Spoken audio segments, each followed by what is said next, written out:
talk about briefly the events in Tunisia, but mainly Egypt, which is where the center of all of this activity is going on right now. This shows that revolutions actually do happen and revolutions are possible. It's also really impressive how they're spreading internationally. Like, what's happening in Tunisia has fed into Egypt. What's happening in Egypt is feeding into other countries. And it can quite quickly spread. When people see, wow, they're able to do that over here, why can't we do that? That's what I've always dreamt of. You know, why don't we actually do it? And it's very impressive how these things can really spread very suddenly, very rapidly. My name is Gene Marks. I'm with Veterans for Peace. I'm on their national board. I'm the communications coordinator for the local chapter, Chapter 111 here in Bellingham. And I'm a Vietnam vet. Well, I was involved with, and I can speak for myself, I was involved for years. My wife was the same way. We were involved with lobbying through our congressional representatives. So we've made a point to visit Rick Larson here in town, our congressperson, who's a domestic liberal, a foreign policy hawk. We visited Cantwell's office, Senator Cantwell, Senator Murray, and we don't feel that we are the type of people they listen to. The only thing left to us is resisting.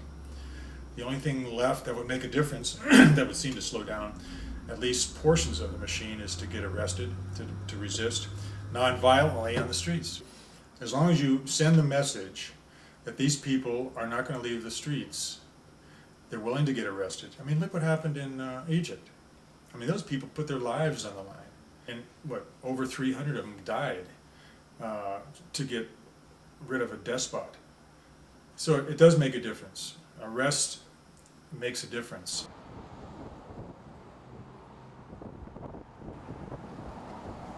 Wow. Yeah, here it is. I don't know if you can see that. Prisoners gassed in jail. I'm Ellen Murphy. I've been involved in the Whatcom Peace and Justice Center since it was a twinkle in our eye. I have never been in prison very long, you know, one day, one night, a few hours. Yeah. But I was in the Tonopah, Nevada jail for 8 days and 8 nights. We were gassed. Carbon monoxide came under this little opening in the wall because they had their patrol cars parked out there and they had the engines running. I don't know why, all night. Somehow I knew something was wrong, even though my mind had been affected. And they were all sleeping, the other 3. And, I mean, I was literally crawling on the floor, talking to myself, saying, Ellen, you're not supposed to be crawling on the floor. You're not supposed to, something's wrong.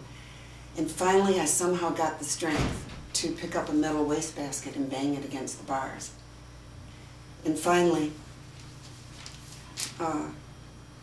someone noticed that their switchboard operator was affected. Her head was down on the desk. And then they realized something was really, really wrong. We were all taken to the hospital and, you know, I was handcuffed to a gurney in the emergency room and given oxygen for quite a few hours. We might say there's a traditional civil disobedience. In fact, Martin Luther King suggests this in his writings, that we do start with regular channels of citizen participation and go through all of those because we might get what we want. But if we don't, then we've built solidarity, we've built, you know, friendships, we've built information, we've researched everything, and maybe by then, after being turned down or ignored for a long enough time, or doesn't have to be that long, we are ready, perhaps, to take the next step and do civil disobedience. All you have to do is shut things down, you know. When you start shutting things down, then you get government entities start moving. You might even get who knows, you might even get a senator or a congressperson moving on an issue. But until that happens, why would they listen to you? And you don't have to have a gun.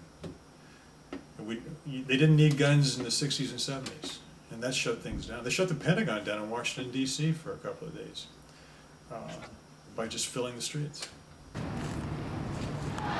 No cuts in the state need grants. No cuts in the state need grants. Cancel student debt. Cancel cuts to education or other public services.